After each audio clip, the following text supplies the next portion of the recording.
하나님이 행하신 놀라운 일이라는 제목으로 오늘 말씀 나눕니다. 어제 두 독수리와 두 나무에 대한 우화를 가졌습니다.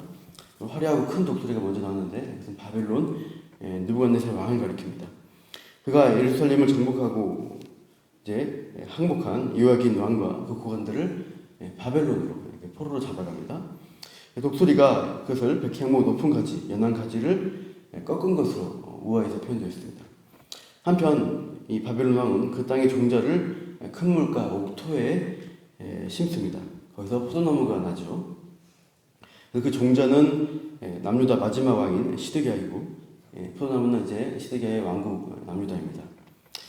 그래서 낮춰진 이 포도나무는 충성 맹세 언약을 따라서 바벨론 왕에게 그 가지와 뿌리를 향해서 계속 그 보호 아래 언약 안에 있어야 했습니다. 그러나 어떻게 하죠? 애굽이라는 다른 큰 독수리에게 물을 받으려고 하는 모습을 보여주죠. 즉 바벨론과의 언약을 깨고 애굽의 도움을 통해서 이 바벨론의 굴레에서 벗어나겠다 이런 시도를 합니다. 그러나 오늘 본문 17절 하반절을 보시면 바로가 그 큰 군대와 무료도 그 전쟁에 그를 도와주지 못하리라 이렇게 말씀합니다. 이 시드기야 왕의 독립을 시도하는 것에도 이 애굽 왕 바로가 전혀 도움이 되지 못한다는 말씀입니다. 실제 역사에서 이 우화에 나온 두 번째 큰 독수리 애굽의 바로 왕인 푸산메티쿠스 2세라는 역사적 왕이 있습니다. 푸산메티쿠스 2세는 주전 592년 이 팔레스타인 지역에 진출하면서 반바벨론 연합을 이렇게 추진합니다. 그래서 주도하는데 남유다뿐 아니라 이때 에돔, 모압, 암몬, 두로, 시돈 여러 나라들이 모여서 애굽을 등에 업고 반바벨론 연합을 펴니다. 그러니까 이제 대놓고 하진 않고 모종의 그런 협의를 하고 있는데 애굽의 다음 왕 야망이 많은 이 호브라라는 왕이 오르자 시드기야가 이제 공개적으로 바벨론에 반기를 들기 시작합니다. 그래서 이제 바벨론 왕이 친히 원정을 오죠. 그래서 예루살렘을 포위합니다. 이제 공성을 위해서 토성을 쌓고 성을 올라가게 한 보루, 본문 17절 상반절에서는 사다리라고 하는데 그런 공격 보루를 만들고 있을 때 이 주전 588년 처음에 이제 그 전왕이었던 푸산메티쿠스의 왕이 4년 그 연합전선 펼 때 4년 뒤에 이 호브라가 구원군으로 출병을 했어요. 그래서 이때 이제 애국 군대가 올라온다는 일이 있었고 느부갓네살은 예루살렘의 포위를 풉니다. 자신의 군대를 이동시켜서 애굽의 구원군하고 이제 전투를 하게 되죠. 결과는 어떻게 됐을까요? 본문 말씀의 17절의 하반절에 말씀한 대로 애굽은 거기서 참패를 겪고 그냥 애굽으로 돌아가 버립니다. 이제 남유다 시드기야는 어떻게 될까요? 다시 느부갓네살이 와서 포위하고 에스겔이 예언한 대로 시드기야는 전에 보신 대로 야밤에 벽을 뚫고 도망치다가 바벨론 왕 앞에 잡혀서 끌려갑니다. 그래서 눈앞에서 아들들이 죽는 것을 보게 되고 그리고 이제 즉시 두 눈이 뽑혀서 바벨론으로 끌려갑니다. 거기서 이제 죽음을 맞이하게 되죠. 이 결말을 맞이하기 전에 에스겔은 시드기야 왕에 대해 본문 16절에서 이렇게 예언하고 있습니다. 16절 같이 읽어보겠습니다. 시작. 주 여호와의 말씀이니라. 내가 나의 삶을 두고 맹세하노니 바벨론 왕이 그를 왕으로 세웠거늘 그가 맹세를 저버리고 언약을 배반하였은즉 왕이 거주하는 곳 바벨론에서 왕과 함께 있다가 죽을 것이라. 그래서 죽을 것이다. 배반의 결과는 죽음뿐이다. 이렇게 예언을 경고를 하고 있습니다. 근데 여기서 보시면은 중간에 그의 제목이 이렇게 반복됩니다. 그가 맹세를 저버리고 언약을 배반한 제목입니다. 그게 그 죽음을 가져온 건데요. 이것에 대해서 좀 반복되는 것을 보게 됩니다. 18절 보십시오. 18절 그가 이미 손을 내밀어 언약하였거늘 바빌론과 언약을 맺었죠. 종주조약, 충성조약 맺었는데 어떻게 해요? 맹세를 업신여겨 언약을 배반하고 하는 것이죠. 그래서 이렇게 배반한 일로 인해서 재앙을 피하지 못한다라고 경고하시고 있어요. 어제 본문 17장 2절에서 이 17장의 내용이 수수께끼와 비유를 하고 있습니다.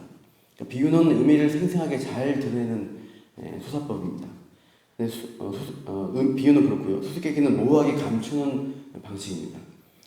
비유에 대한 해석이 오늘 본문의 12절 이후에 쭉 주어지고 있고 어제도 좀 해석한 대로 당대 에스겔의 청중들에게는 너무나 잘 알 수 있는 내용도 있습니다. 근데 이 비유에 하나님의 더 깊은 뜻을 감추고 계십니다. 바로 수수께끼와 같이 감추고 싶지만 정말 말씀하고 싶은 내용이 있는데 그것을 암시하는 게 아까 읽으신 대로 맹세를 업신여기고 언약을 배반하였다 이런 표현들이에요. 19절 보십시오. 19절 보시면 또 나옵니다. 19절 같이 읽어보겠습니다. 시작. 그러므로 주 여호와의 말씀이니라 내가 나의 삶을 두고 맹세하노니 그가 내 맹세를 업신여기고 내 언약을 배반하였은즉 내가 그 죄를 그 머리에 돌리되 이렇게 나오죠. 다시 내 맹세와 내 언약을 배반했던 표현인데 좀 바뀐 것은 여기서 하나님이 내 맹세 내 언약이라고 말씀하신 부분입니다. 분명한 우리가 아는 역사의 사실은 바벨론 왕에 대한 맹세와 바벨론 왕과 맺은 언약을 시드기야가 깬 게 문제입니다. 그래서 역사적으로 망했는데 근데 하나님은 오늘 19절 이후 본문에서 그 언약을 내 맹세 내 언약이다라고 말씀하시고 있습니다. 그러니까 깬 것이 바벨 왕과의 그런 약속인데 하나님은 내 언약을 깼다고 하면서 그 죄를 그 머리에 돌리겠다라고 경고하시죠. 그래서 20절 보시면 그 후에 그 결과로 내 그물을 치고 내 올무에 걸리게 하여 끌고 바벨론으로 가서 누구를 반역한 반역이죠? 나를 반역한 것입니다. 하나님을 반역한 그 반역 죄를 거기 바벨론에서 심판하겠다라고 말씀하세요. 그러니까 하나님에 대한 반역으로 간주하시고 심판하시는 겁니다. 그러니까 수수께끼처럼 모하게 감추시는 내용들이 있는데 하나님이 정말 하시고 싶은 말씀은 이겁니다. 시드기야가 언약의 종주인 느부갓네살을 배반한 이 사건을 통해서 하나님이 하시고 싶으신 말씀은 과거 내내 이스라엘이 항상 그렇게 언약을 배반해왔다고 하신 말씀이죠. 하나님과 이스라엘 맺은 언약이 있는데 그 언약의 주인인 하나님에 대해서 이스라엘 백성들은 항상 배반해온 역사를 보여왔다는 것이에요. 하나님은 아브라함과 약속하셨습니다. 큰 민족 나라를 이루시겠다. 그래서 너를 통해 복 주시겠다라고 약속을 주셨습니다. 그래서 야곱 가문을 어떻게 해요? 애굽으로 보내서 민족 단위의 어떤 인구수로 번성케 하셨습니다. 그리고 이제 노예 상태에 있던 이 이스라엘 백성들을 구원하기 위해서 모세를 보내셔서 출애굽하셔서 해방하십니다. 그리고 시내산에서 이 이스라엘 백성과 언약을 맺으십니다. 피를 뿌려서 언약을 맺어서 언약 백성 삼으시죠. 그러나 이 언약 백성으로서 이스라엘은 그 이후 계속해서 실패하는 모습들을 우리가 성경을 통해 발견합니다. 계속 원망과 불평하고 만나 주심에도 계속 더 달라고 하는 것이죠. 1세대 백성들은 광야에서 결국 유리 방황하다가 이 약속의 땅에 들어가지 못합니다. 나중에 여호수아 갈렙과 함께 2세대 백성들이 가나안 땅에 들어가 정착을 하게 됩니다. 그러나 이 가나안 땅 정착한 다음 세대, 이 사사기 시대에 어떻게 해요? 계속 하나님과 언약을 깨면서 가나안의 신들을 우상 숭배하는 모습들을 보여주고 있어요. 나중에 하나님의 마음에 합한 이 다윗 왕, 또 그 아들 솔로몬 때 성전을 짓는 일들 통해서 계속 바른 신앙의 모습으로 예배하는 모습으로 이제 나아가지만 솔로몬 왕 말기부터 바로 그때부터 계속해서 급격한 타락과 변질의 모습으로 떨어집니다. 그래서 솔로몬 왕부터 말년에 왕들이 가져온 우상 숭배 왕이 동참하죠. 그리고 그 징계로 그 다음 때 왕 때 남북으로 분열되고 북이스라엘 남유다 이렇게 또 흥망성쇠를 겪지만 하나님이 결국에 어떻게 해요? 계속 이 우상 숭배한 언약을 깨는 이 이스라엘을 다 멸망시키게 됩니다. 북이스라엘은 이미 130년 전에 멸망했습니다. 그리고 이제 남유다도 멸망을 코앞에 앞두고 있는 상황에 에스겔이 예언하고 있어요. 이런 가운데 하나님은 에스겔 선지자를 통해서 언약을 배반하는 이 언약 백성에 대해서 책망의 말씀을 하시면서 형벌, 징계에 대해서 경고하시고 있어요.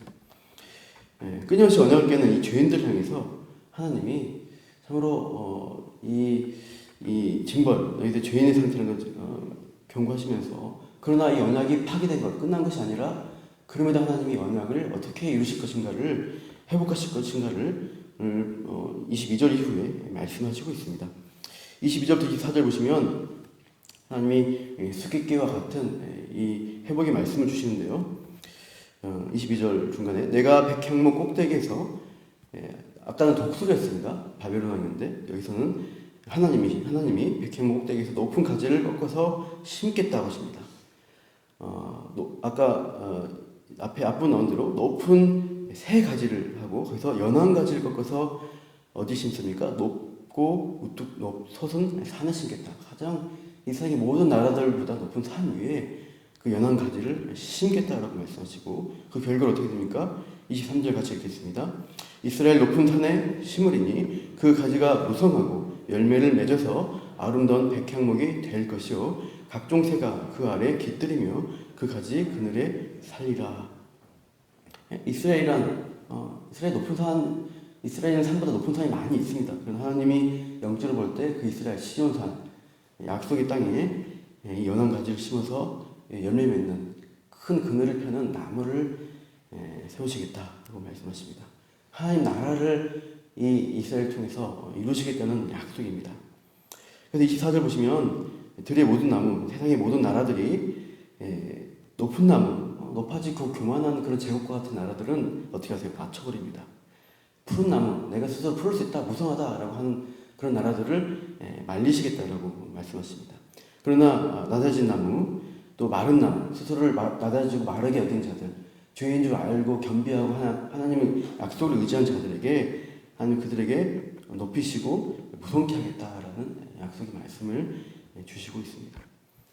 그래서 깎이고 낮아진 나중에 로마 제국 수하에서 참으로 고통 가운데 낮아진 이스라엘을 통해서 하나님이 예수 그리스도를 보내셨고 그 연한 가진 예수님을 통해서 하나님 나라 교회를 이 땅에 이루셨습니다. 세상 영적으로 볼 때는 교회가 별로 세상적으로 볼 때 별로 없지만 하나님의 영적인 눈으로 약속 가운데 볼 때는 세상에서 가장 높은 마지막에 남을 나라가 하나님 백성 이 교회라는 것입니다. 그리고 그 교회로 부른 백성들은 스스로를 교만하고 높아지는 자였지만 하나님의 징계를 통해서 낮아지고 겸손해져서 오직 예수 그리스도의 약속으로만 우리가 살 수 있다는 것을 믿는 자들에게 하나님이 그 나라를 이루어 주시는 것입니다. 오늘 그렇게 우리 가운데 일하신 하나님이 지금도 우리가 언약 백성 가운데 실패하고 넘어진 경우가 많이 있죠. 그러나 그 가운데 우리가 말씀을 바라본 자들은 겸손해지고 낮춰져서 하나님의 풍성케 하신 복주심을 약속 가운데 바라보고 오늘도 한 걸음 한 걸음 믿음의 삶을 살아갑니다. 그 복주신 하나님을 바라보면서 오늘도 언약 백성으로서 더욱더 우리가 풍성스럽게 살아가시는 그렇게 수고하시고 애쓰시는 저 여러분 되기를 축원합니다. 기도하겠습니다. 하나님, 끊임없이 실패하는 이스라엘 백성, 결국에는 바벨론 제국을 들어서 징계의 도구로서 그 나라를 완전히 멸망시켰습니다. 그 죄목은 언약을 끊임없이 배반하는, 반역하는, 하나님을 불신하는 죄 때문입니다. 그러나 하나님은 이 언약을 예수 그리스도를 통해서 이 땅에 보내셔서 그를 십자가에 죽이심으로 죄 용서의 은혜를 베푸심으로 그 언약을 우리에게 이루어 주셨습니다. 그래서 실패한 자들, 마음이 상한 자들, 참으로 세상 가운데 죄 가운데 겸손해진 자들이 예수 그리스도를 바라보는 승리하신 예수님 안에서 함께 승리하여 하나님 나라의 백성으로 정말 마지막에 주님이 이루실 그 소망을 갖게 해주심을 감사합니다. 하나님이 이루신 그 일들을 우리가 오늘 바라보면서 우리의 연약함과 실패에도 하나님이 이루신 약속 가운데 그 예수 그리스도의 크신 은혜 가운데 오늘도 거하면서 오늘도 하나님 말씀 안에 순종하며 나아가는 주의 백성으로 살아낼 수 있도록 붙들어 주시옵소서. 넘어지지만 다시 높이시고 무성케 하시는 그 하나님 오늘도 붙들고 오늘도 기도 가운데 또 말씀을 의지하며 나아가겠습니다. 그렇게 일하실 주님을 기대하며 감사하며 이 모든 말씀 예수님 이름으로 기도합니다.